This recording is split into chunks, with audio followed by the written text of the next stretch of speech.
എല്ലാവർക്കും ഹാപ്പി ദീപാവലി. അപ്പം നമ്മളിന്ന് ദീപാവലിയായിട്ട് നമുക്കൊരു ചെറിയ മധുരം ഉണ്ടാക്കാം. ഞാനിവിടെ തയ്യാറാക്കുന്നത് റവ കേസരിയാണ്. ഒരു 5 മിനിറ്റ് കൊണ്ട് തന്നെ നമുക്ക് വളരെ എളുപ്പത്തിൽ നമുക്ക് റവ കേസരി ഉണ്ടാക്കാം. അപ്പോൾ ദീപാവലിയല്ലേ, നമുക്ക് ഒത്തിരി മധുരമൊക്കെ കഴിക്കണമെന്ന് വെച്ചാൽ പെട്ടെന്ന് ഉണ്ടാക്കാൻ പറ്റുന്ന ഈ റവ കേസരി എങ്ങനെയാണ് തയ്യാറാക്കുന്നത് നോക്കാം. അതിനുവേണ്ടി സ്റ്റൗ കത്തിച്ച് ഒരു പാൻ വെച്ചിട്ടുണ്ട്.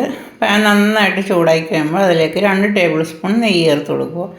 നെയ്യ് നന്നായിട്ടൊന്ന് മെൽറ്റായി കഴിയുമ്പോൾ അതിലേക്ക് നമുക്ക് കുറച്ച് കശുവണ്ടിട്ട് വറുത്തെടുക്കാം. കശുവണ്ടിട്ട് നമുക്ക് അധികം കരിയാതെ ഒന്ന് വറുത്തെടുക്കാം. മീഡിയം ഫ്ലെയിമിലിട്ടൊന്ന് വറുത്തെടുക്കുക. ഇത് ഇത്രയും വേണ്ട, ഇത് കുറച്ച് കൂടുതൽ ഇട്ടെന്ന് മാത്രമേ ഉള്ളൂ. അപ്പോൾ നമ്മളത് വറുത്ത് കോരിയിട്ടുണ്ട്. ഇനി നമുക്ക് ആ നെയ്യിലേക്ക് തന്നെ കുറച്ച് കിസ്മസും കൂടി ചേർത്ത് കൊടുക്കാം. അതും ഒന്ന് വറുത്ത് കോരിയെടുക്കാം.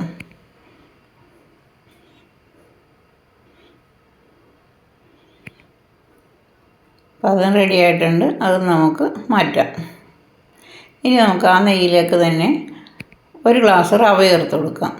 റവ ഈ നെയ്യിൽ കിടന്ന് നന്നായിട്ടൊന്ന് വറുത്തെടുക്കണം. നല്ല ടേസ്റ്റ് ഉണ്ടാവും. ഈ വറുത്ത റവയായാലും വറുക്കാത്ത റവയായാലും നന്നായിട്ടൊന്ന് ഈ നെയ്യിൽ കിടന്ന് നന്നായിട്ടൊന്ന് വറുക്കണം.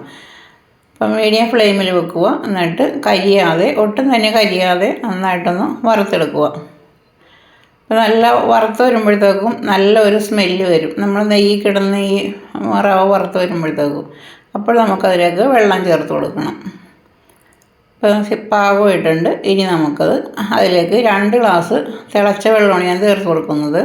അപ്പോൾ 1 ഗ്ലാസ് റവയാണ് നമ്മൾ എടുത്തിരിക്കുന്നത്. അതുകൊണ്ട് നമ്മൾ 2 ഗ്ലാസ് തിളച്ച വെള്ളം ചേർത്ത് കൊടുത്തിട്ടുണ്ട്. തിളച്ച വെള്ളം ചേർത്തിട്ടാണ് ഇത്തിരിയും കൂടി സ്വാദ്.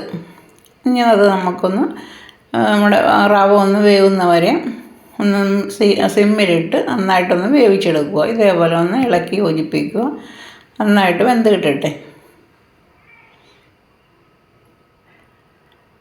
1 മിനിറ്റ് ഇതേപോലെ നന്നായിട്ട് ഇളക്കി യോജിപ്പിച്ച് കഴിയുമ്പോഴത്തേക്കും നമ്മുടെ റവ നന്നായിട്ട് വെന്തിട്ടുണ്ടാവും. അപ്പോൾ ഇനി അതിലേക്ക് നമുക്ക് 1 കപ്പ് പഞ്ചസാര ചേർത്ത് കൊടുക്കാം.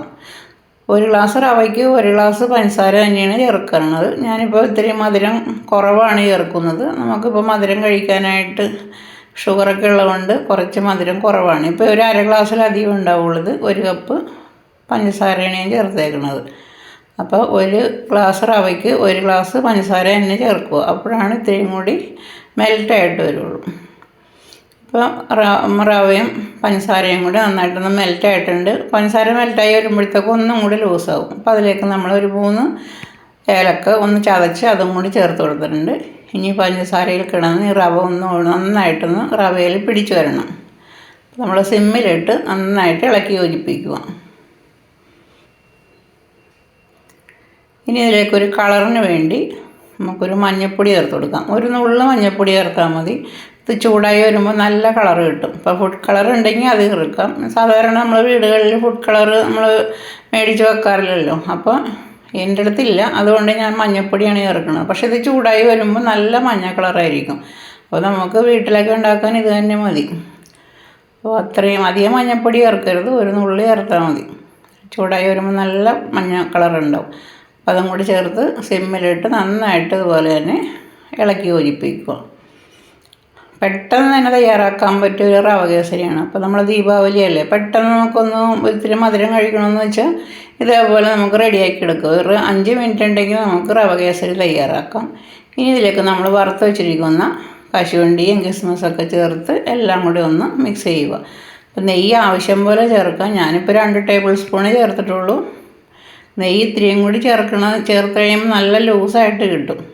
അപ്പോൾ നെയ്യ് ഓരോരുത്തരുടെ ആവശ്യത്തിനനുസരിച്ച് ചേർത്ത് കൊടുക്കാം. അപ്പോൾ നമ്മൾ സ്റ്റൗ ഓഫ് ചെയ്യുന്നതിന് മുമ്പ് തന്നെ 1 ടേബിൾ സ്പൂൺ നെയ്യും കൂടി ചേർത്ത് ഒന്ന് ഇളക്കിയ ശേഷം സ്റ്റൗ ഓഫ് ചെയ്യാം. നമ്മുടെ റവ കേസരി റെഡി ആയിട്ടുണ്ട്.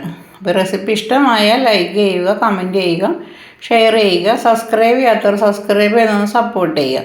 എല്ലാവരും ഇതേപോലെ ഒന്ന് ഉണ്ടാക്കി നോക്കുക. വളരെ പെട്ടെന്ന് തന്നെ നമുക്ക് ഉണ്ടാക്കാം. കുട്ടികൾക്കും കൊടുക്കാം, നമുക്കും കഴിക്കാം. ഒരു ചെറിയൊരു മധുരം നമുക്ക് നമ്മുടെ വീട്ടിൽ തന്നെ തയ്യാറാക്കാം. നല്ല അടിപൊളിയല്ലേ? അപ്പം എല്ലാവരും ഒന്ന് ഉണ്ടാക്കി നോക്കുക. നല്ല സ്വാദാണ്. അടുത്ത ഈസി റെസിപ്പിയുമായി നാളെ വരാം. എല്ലാവർക്കും ഒരിക്കൽ കൂടി ഹാപ്പി ദിവാലി.